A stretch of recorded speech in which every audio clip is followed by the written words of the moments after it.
Undisputed. TGIF, everybody. Thanks so much for starting it off here on Undisputed. I'm Jen Hale, and that is Skip Bayless and Shannon Sharp. Hi, guys. How are we this morning? Good morning, Jen. How are you? Would you believe it now looks like your Lakers just might have to deal with those Seagulls, Jen's Pelicans? Yeah. In a play-in game? All you got to do is throw some bread up. Really? Yeah, they just throw some just bread. They gobble up and just take off. Really? That's it? They'll just fly right back out over the ocean? Go right back to New Orleans. Really? Yeah. I think there could be some beignets bet on this one. Yeah. Hopefully they won't take as long as the last one to get here. I think you still owe me some Club Shay Shay treats too, Shannon. Okay. Calling somebody out. True. Yeah. So we my got Pelicans to be able to fly play back on to New what we Orleans got. with that W. I want my Club Shay Shay have a whole treats. lot. Okay. Yeah. I got you covered, Jed. Let's jump in, guys. This Western Conference, right, it is so much fun to watch. It changes daily, nightly. Lakers now 8.5-point home favorites against the Suns tonight. That is according to Fox Bet Sportsbook. A win tonight would clinch a play-in spot for LeBron and LA. And of course, the Pelicans have already clinched a play-in spot. Skip, from what you now know, what will happen to LeBron and the Lakers? Mr. Sharp. Yep. This morning, I have very good news and not so good news, as in bad news for you. Okay. First up, the Give me good the good news. news. Give me the good news first. It was a crazy night and a crazy morning in the National Basketball Association because, good news first, you will easily beat Phoenix tonight at the Crypt because last night at Phoenix, They struggle. would you believe the Phoenix Suns played the second team of the Denver Nuggets? Yeah. Because they rested all five starters. Some were hurt, some were sick, some were just resting. Right. But would you believe that in that game, Kevin Durant wound up playing 41 minutes? Would you believe in that game, Chris Paul played 38 minutes? Would you believe in that game, Devin Booker played 38 minutes? It took all 41, 38, and 38 for them to get by the second team and the third team of the Denver Nuggets. But my point to you is, I did not see that coming because when I saw as the game started, wait a second, Denver's playing nobody? Right. I thought, well, maybe Phoenix will play nobody and save everybody for you tonight. Right. Not the case. I thought Phoenix looked really good down the stretch, but it took every bit of Phoenix looking really good down the stretch for them to win, to go now 8-0 with Kevin Durant as a Phoenix Sun. KD and Chris Paul had to be at their absolute best down the stretch Absolute to win best, this and game. they were.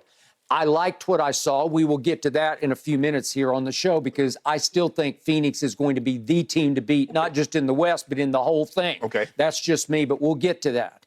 But my point is, after the game, obviously, Monty Williams is asked about, well, wait a second, you got to play back-to-back tomorrow night in Los Angeles. What are you going to do? And he said, and I'm paraphrasing, effectively, he said, we may play our starters for a half, if that. Right. If that. It may not be right to play them even for a half. I definitely don't see KD playing 41 minutes and just coming back only as like, this would be his 41 minutes? Are you kidding me? That's a lot of minutes. And what have you said from the start? When the little bombshell dropped when we were at the Super Bowl in Phoenix, you immediately, I announced to the Phoenix-based crowd, I think you guys just won the NBA championship. And you immediately piped up and said, timeout. They all have deep injury histories. Yes. All of them do. Devin Booker with his hamstrings, Chris with God knows what. It's been this, that, and the other. And KD's now coming off the freakiest injury I've ever seen. And he's had his injury issues. Right. Okay, so my point is, a game that I thought was dicey for you to win as you battle for your playoff lives as opposed to being in the play-in, you will now win easily. I believe you will also close out the season, the regular season, very easily against Utah at home. But you will not rise into the 6th seed, and you will be in the play-in because I didn't see this coming at all until this morning. I looked at the point spread for Golden State at Sacramento, and I'm like, what? Because we have been talking all week about, well, Golden State's 9-30 on the road. They can't win on the road. Yeah. And I thought, well, there's no way they're going to win at Sacramento unless Sacramento doesn't play anybody. Well, the odds makers are screaming at you, they're not going to play anybody. Yeah. They're all listed as questionable. Mike Brown did that. Hey, Steve, I got you. Okay, well, maybe. You know what? You could be right about that, because all of a sudden, Golden State is a 6.5-point favorite on the road at Sacramento, the hottest young team in all of basketball, a team we both like a lot, starting with De'Aaron Fox and Sabonis. Okay, and the point is, at equal strength at Sacramento. If we go back a month ago, what would the point spread have been? Trust me, Sacramento Kings would have been favored. Yes, trust me, they would be favored by 2, 3, 4 points. Yeah, at least somewhere, I would say at least right? 3 points. Yeah, okay, absolutely. So it looks like that's game over for you, because I thought that was the game that you would get back from Golden State. We talked about it yesterday. Said, Skip, we beat Phoenix, and now all of a sudden Sacramento take care of Golden State, because all we needed them to do was lose one of their final 2 games. We win both, and we get 6th seed. Okay, and then they have to go take care of business on the road again on Sunday at Portland. Right. Well, Portland's down 4 of their 5 starters. They are still game. They will still fight for Chauncey Billups. They will compete with you. But help me out, Mr. Sharp. If you tell Steph Curry and Klay Thompson and Draymond Green and Kevon Looney and name them, Jordan Poole, if you tell all those guys, all you have to do is beat Portland and you get a week off. You get the 6th seed, which is the first seed out of the play-in. What do you think's going to happen on Sunday? Well, they're going to say, what they're going to do is take care of business tonight, because they're going to, Steve Kerr says, look, we're playing their backups. One game, you win this game. You win this game, Skip. They're not even playing against Portland, because it doesn't matter. Okay, all right. Well, that's fair enough. Yeah. Well, depending, you still have to win. No, wouldn't you have to still win out to keep the Lakers at bay? If the Lakers win out? Yes. Yes, you do. Yes. No, right, I mean, you're right. You'd have to close your deal. Yes. But tonight is the night. This is the one you and I have been fixated on all week.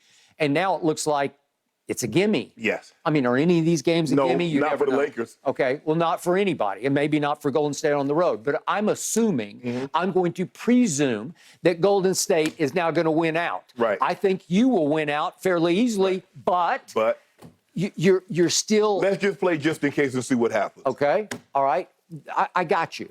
But it's still looking more and more like your Clippers game was the game. Right. It was the one you had to win. Right. And LeBron shocked me with the worst half of basketball he's ever played, followed by, this doesn't make any sense to me, I think, under the circumstances, the greatest half of basketball he's ever played. He went from 3 points in the first half to 30 in the second half. And it wasn't enough. Even that wasn't enough, because the Clippers see Lakers and they just, they go berserk because they love to beat the team upstairs. Right. And I think they just cost you. You're going to look back by Sunday evening and say, the Clippers cost us the playoffs versus the play-in, right? Well, I think the thing is, Skip, if you go back and look at it, you had the game in Philly in hand. You had the Boston game in hand. Okay. You have several Boston games in hand. AD missed a free throw a couple of nights ago, and that would have won the game. They ended up losing that.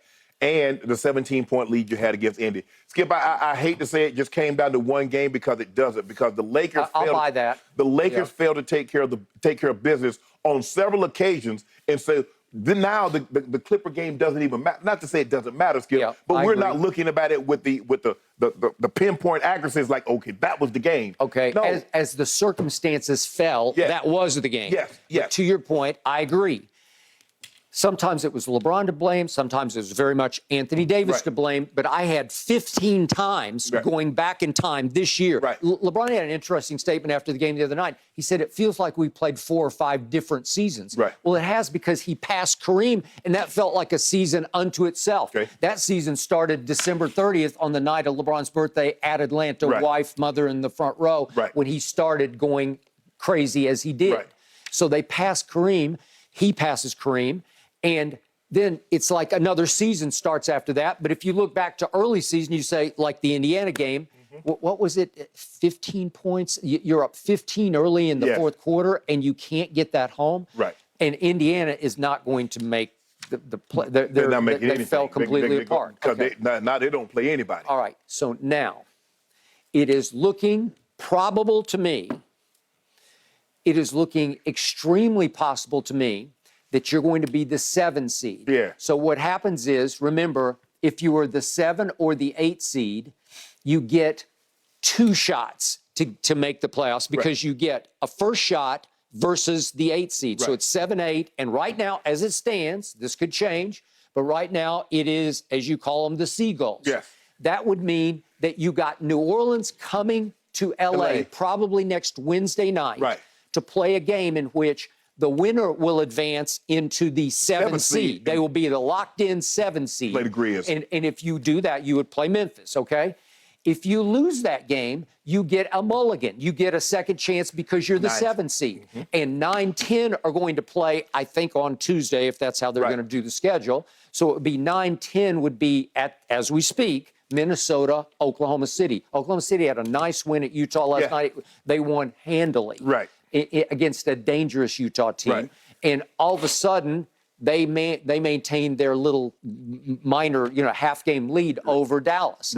Is that going to hold up? I don't know. It's looking like Oklahoma City, well, it's going to boil down to this. Speaking of Memphis at Oklahoma City on Sunday.